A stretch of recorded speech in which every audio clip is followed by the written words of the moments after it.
over the next couple weekends, we're going to be working on taking, stop barking, stop it, stop. We're going to be ripping out the sand pit that's just turned into like a catch-all and extending this big flower bed so it'll curve out a little bit and curve back in. So I'm going to show you how I'm planning on designing this section. So I have a really rough sketch here for you of what this looks like.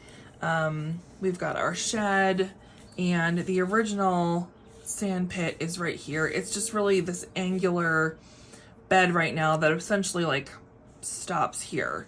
So what we want to do is cut this so that this will be all planted grass seed, and we will extend the flower bed over here to curve. So it'll just be this nice flowing flower bed.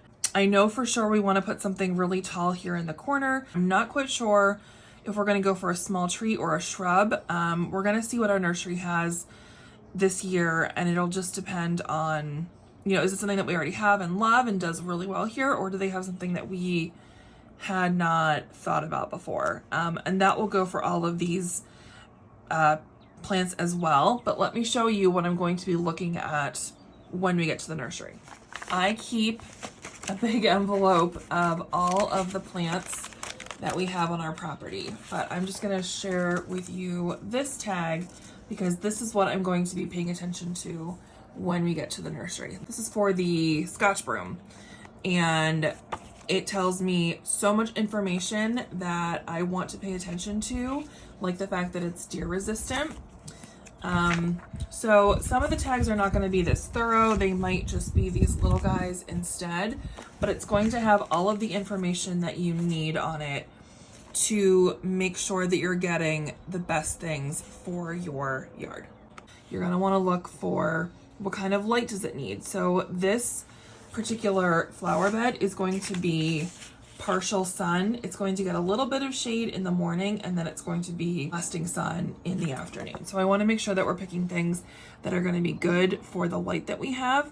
I'm going to want to keep in mind what the size and the spacing are going to be like, because this guy here in the back, I want him to be nice and tall. If I go for a shrub that's only going to grow 3 feet at maturity, but I pick something up here that's 4 or 5 feet, you're obviously not going to see him. It's going to be a waste of my money, and you're just not going to get that really full, beautiful look that you want with your landscaping. And then another thing to look for is its bloom time. So the Scotch broom here is a spring blooming flower.